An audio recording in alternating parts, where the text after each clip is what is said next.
अस्सलाम वालेकुम दोस्तों।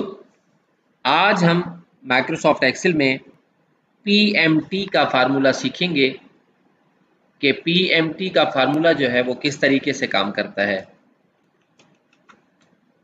तो आगे चलने से पहले हम रिक्वेस्ट करते हैं कि हमारे चैनल को सब्सक्राइब करें और बेल के आइकन को प्रेस कर दें ताकि हमारी आइंदा आने वाली वीडियोस आप तक पहुंचती रहें। जी तो दोस्तों, पीएमटी का ऑप्शन या फार्मूला या फंक्शन जो है वो हम इसलिए इस्तेमाल करते हैं कि जब भी लोन लिया जाता है तो लोन पे कितना इंस्टॉलमेंट जो है वो पे करनी पड़ती है, उसका इंटरेस्ट रेट क्या होता है, कितने पीरियड के लिए लोन लिया जाता है और उसको मंथली इंस्टॉलमेंट कितनी करनी पड़ती है ताकि वो मुकर्ररा वक्त तक उसकी पेमेंट मुकम्मल हो जाए। उसके लिए पीएमटी का ऑप्शन इस्तेमाल करते हैं। उसके लिए एक एग्जांपल ये हमने सामने पेश किया है कि एक फॉर्मेट बनाया है जिसमें लोन अमाउंट मेंशन करना है कि कितना लोन अमाउंट लिया जा रहा है और उस पर एनुअल इंटरेस्ट रेट क्या है और कितने पीरियड के लिए ये लोन अमाउंट लिया जा रहा है। इस वैल्यूज को हम चेंज कर सकते हैं अपनी ज़रूरत के मुताबिक। पहले फंक्शन समझना है कि पीएमटी का फंक्शन काम किस तरीके से करता है। ठीक हो गया। अब फॉर एग्जांपल यहाँ पे हम एक फॉर्मेट में यहाँ पे रखते हैं कि ये $40,000 जो है वो लोन अमाउंट है जो लोन लिया जा रहा है और उस पर एनुअल इंटरेस्ट रेट जो है फॉर एग्जांपल 11.5 है। इसको हम चेंज कर सकते हैं। फॉर एग्जांपल हम इसको 10% कर सकते हैं और टोटल लोन पीरियड जो है वो 10 ईयर्स है।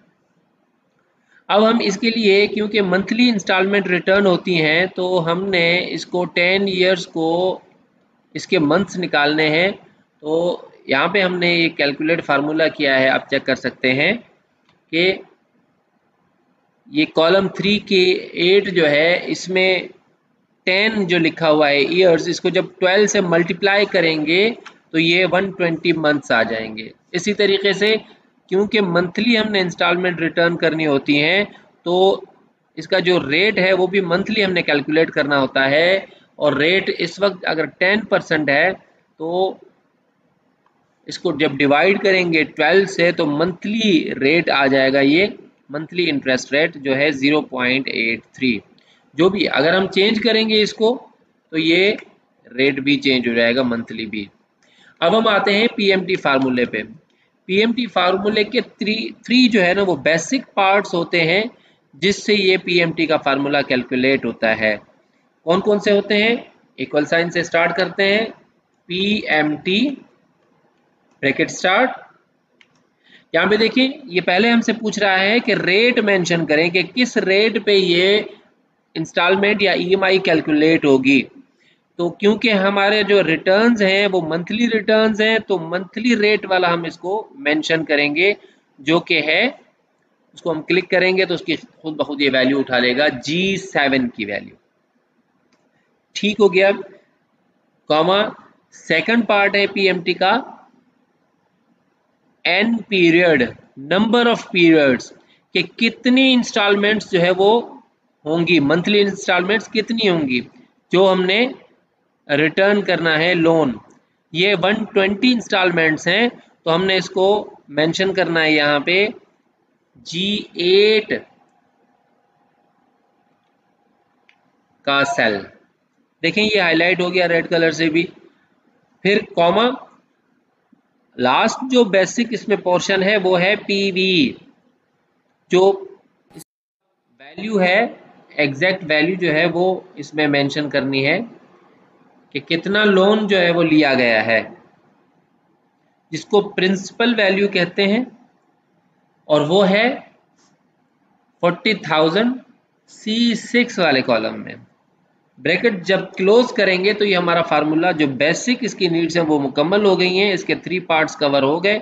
G7 हमने बता दिया कि G7 में मंथली रेट जो जिस पे ये इंटरेस्ट कैलकुलेट होगा और G8 में हमने बता दिया कि टोटल रिटर्न्स जो है वो इतने मंथ्स में इंस्टॉलमेंट होंगी और C6 जो है वो इसका प्रिंसिपल अमाउंट है जो एक्चुअल लोन लिया गया है। एंटर करते हैं। ये है टोटल मंथली ईएमआई, ये मंथली रिटर्न्स जो है वो $551 हैं जो कि लोन जिसने लिया है उसको पे करने हैं। इसके दो पोर्शन होते हैं, दो कैलकुलेशंस होती हैं। एक तो होता है इंटरेस्ट अमाउंट जो हमारे प्रिंसिपल अमाउंट पे कैलकुलेट होता है, दूसरा होता है कि प्रिंसिपल अमाउंट से कितनी डिडक्शन हो रही है जो कि आगे चल के हमारी प्रिंसिपल अमाउंट जो पेमेंट होगी वो ज़ीरो हो जाएगी, तब हमारा जो है ना वो लोन कंप्लीट हो जाएगा। अच्छा, यहाँ पे देखें कि ये रेड कलर में आ गया है, वैल्यू ये माइनस में आ गई है, तो वैल्यू इस माइनस को ख़त्म करने के लिए हमने क्या करना है, यहाँ पे C6 जो प्रिंसिपल वैल्यू है, जो अमाउंट है, इस यहाँ पे अगर हम माइनस कर देंगे तो ये टोटल वैल्यू जो हमारी वो प्लस में आ जाएगी। अब हम देखते हैं कि अगर हम वैल्यू को चेंज करते हैं, फॉर एग्जांपल हमारा अमाउंट, ये हमारा फॉर्मेट बन गया, फार्मूला बन गया। अब जो भी लोन का अमाउंट होगा, जो भी एनुअल रेट इंटरेस्ट रेट होगा और लोन पीरियड होगा, अगर जैसे हम चेंज करेंगे तो हमारी कैलकुलेशन खुद ब खुद हो जाएगी। फॉर एग्जांपल अगर कोई नेक्स्ट कस्टमर है या यूज़र है, वो लोन के लिए अप्लाई कर रहा है, उसका लोन का अमाउंट है 20,000,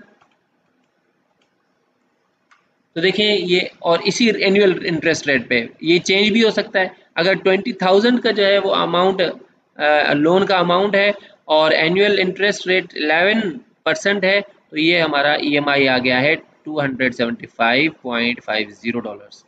और अगर इंटरेस्ट रेट बढ़ाते हैं, फॉर एग्जांपल 11.5 कर देते हैं, तो ये देखें मंथली पेमेंट और मंथली इंटरेस्ट रेट ये सब कुछ चेंज हो गया है। अच्छा, यहाँ पे एक और चीज़ भी है कि अगर लोन पीरियड 10 इयर्स के लिए है तो इसकी मंथली जो इंस्टॉलमेंट है वो 281 है, और अगर हम इसको 5 इयर्स तक कर देते हैं तो इसके लोन पीरियड इन मंथ्स जो है, ये भी नंबर ऑफ पीरियड्स ये भी डिक्रीज हो जाएंगे, और ये इंक्रीज हो जाएगा कि मंथली रिटर्न्स जो है वो ज़्यादा अमाउंट होगा। अब 5 पे एंटर करते हैं हम, देखें ये 60 इंस्टॉलमेंट्स हो जाएंगी और पर मंथ इंस्टॉलमेंट जो है वो $539.85 हो जाएगी। उम्मीद है आपको PMT का फार्मूला समझ में आ गया होगा, और आगे चल के नेक्स्ट क्लास में हम IPMT और PPMT के ऑप्शंस भी सीखेंगे। तो हमारे साथ रहिए, हमारी वीडियोस को लाइक, शेयर और कमेंट करें।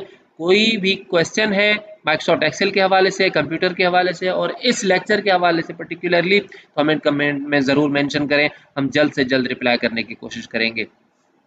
तब तक के लिए अपना ख्याल रखें। अस्सलामु अलैकुम वरहमतुल्लाहि वबरकातुहू।